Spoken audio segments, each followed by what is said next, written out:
সকলোকে আকন্দ এডুকেটৰ্ছৰ আন এখন ভিডিঅ'লৈ স্বাগতম জনাইছোঁ। আজিৰ ভিডিঅ'ত আমি আলোচনা কৰিম অসম জাতীয় বিদ্যালয়ৰ পাঠ্যপুথিৰ ক্লাছ 6ৰ 4 নম্বৰ চেপ্টাৰ ফ্লৰেন্স নাইটিংগেল। আৰু যদি তোমালোকে আগৰ ভিডিঅ'কেইটা চোৱা নাই, প্ৰত্যেকটা ভিডিঅ' আৰু লগতে প্ৰশ্ন উত্তৰৰ ওপৰত ভিডিঅ' প্ৰস্তুত কৰি ভিডিঅ' আপলোড কৰিছোঁ। ভিডিঅ'ৰ ডেছক্ৰিপশ্যনত প্ৰতিটো ভিডিঅ'ৰ লিংক দিয়া আছে, তোমালোকে এবাৰ চাই ল'বা। আৰু যদি ভিডিঅ'বোৰ চাই ভাল লাগে তেন্তে মোৰ এই চেনেলটো ছাবস্ক্ৰাইব, লাইক আৰু শ্বেয়াৰ কৰি দিবা। ব'লা তেন্তে ভিডিঅ'টো আৰম্ভ কৰোঁ।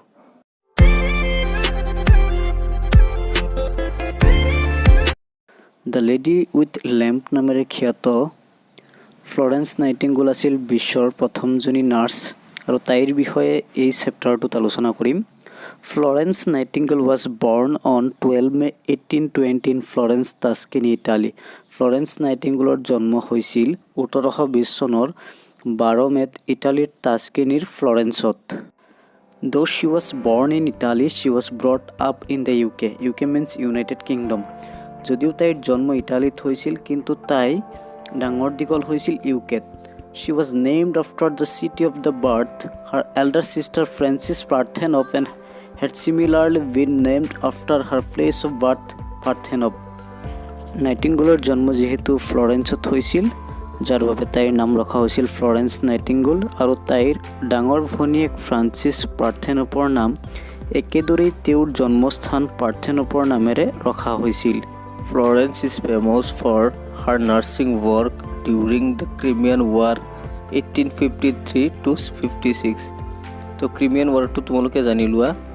এলায়েন্স কাণ্ট্ৰিবোৰ যেনেকৈ ফ্ৰান্স, গ্ৰেট ব্ৰিটেইন, তুৰ্কী ইত্যাদি কাণ্ট্ৰিয়ে ৰাছিয়াৰ লগত যুদ্ধ লাগিছিল। ইয়াকে ক্ৰিমিয়ান ৱাৰ বুলি কোৱা হয়। ফ্লৰেন্স নাইটিংগেল সেই যুদ্ধৰ সময়ত নাৰ্ছিং কামৰ বাবে, নাৰ্ছিং ৱৰ্কৰ বাবে, মানে তোমাৰ যিমানবোৰ আঘাতপ্ৰাপ্ত সৈনিক আছিল সিহঁতক চিকিৎসা কৰিছিল, এইবাবে জনপ্ৰিয় হৈছিল, বিখ্যাত হৈ গৈছিল। Florence father William Nightingale was a wealthy land owner. ফ্লৰেন্সৰ দেউতাক উইলিয়াম নাইটিংগেল এজন ধনী মাটিৰ মালিক আছিল। She was brought up in Derbyshire and Hampshire.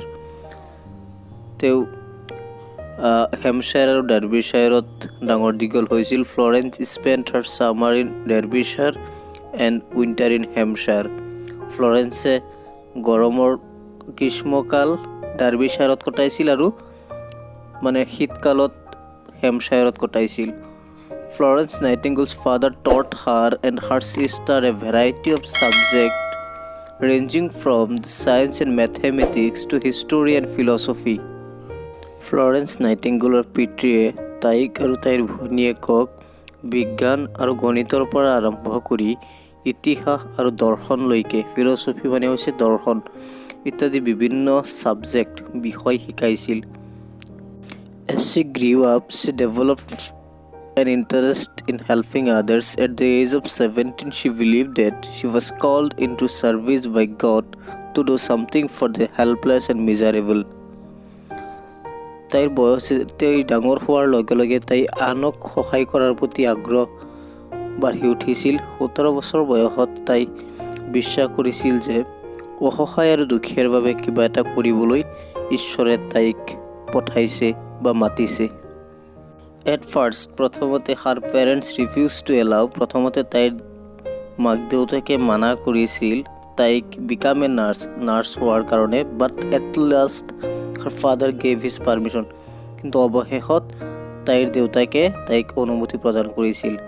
Then Florence went to Germany to undergo training and become a nurse in 1851. After 2 years, she became the superintendent of the hospital for gentlewomen in London in 1853.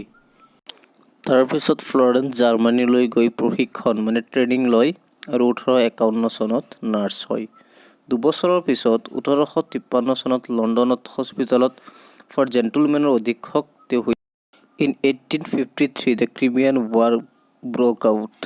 1853 চনত Crimean war আৰম্ভ হৈছিল। Florence was asked to go Turkey to manage the nursing of British soldiers wounded in the Crimean War.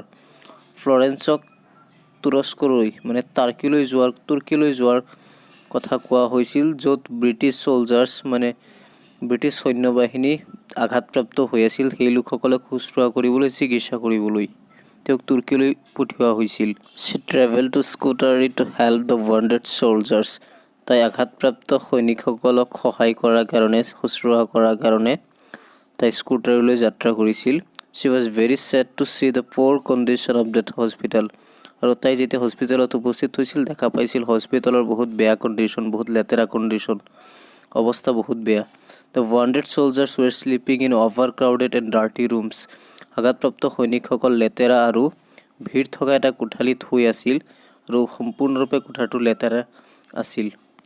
Florence Nightingale and the wives of the wounded soldiers. Florence Nightingale আৰু আঘাতপ্ৰাপ্ত সৈনিকসকলৰ পত্নী they become able to take good care of the soldiers and the death rate of the soldiers drop. সিহঁতে সকলোৱে মিলি আঘাতপ্ৰাপ্ত সৈনিকসকলক ভালকৈ যতন লৈছিল যাৰ ফলত মৃত্যুৰ সংখ্যাও কমিছিল।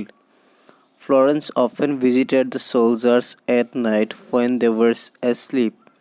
Florence প্ৰায়ে ভ্ৰমণ কৰে যেতিয়া সৈনিকসকল ৰাতি টোপনি মাৰি থাকে বা টোপনিত ব্যস্ত থাকে সেই সময়ত ফ্লৰেন্সে মাজে সময়ে তাত প্ৰায়ে ভিজিট কৰে। She carried as she walked the halls of the battlefield hospital.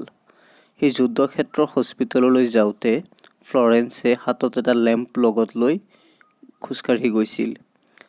So she was referred to as the lady with the lamp. সেইকাৰণে তাইক the lady with the lamp বুলি উল্লেখ কৰা হৈছিল। Thus she became a true help hero to the soldiers and everyone back to home in England. এইদৰে তাই ইংলেণ্ডৰ ঘৰলৈ উভতি অহা সৈন্য আৰু সকলোৰে বাবে এগৰাকী প্ৰকৃত নায়িকা হৈ পৰিছিল। On 13 August 1910 at the age of 19 Florence Nightingale died at Mayfair, London. 13 August 1910 চনত তাইৰ বয়স যেতিয়া 90 বছৰ আছিল তেতিয়া ফ্লৰেন্সৰ মৃত্যু হৈছিল লণ্ডনৰ মেফেয়াৰত। গতিকে এইখিনি আছিল ষ্টৰিটো। Thank U.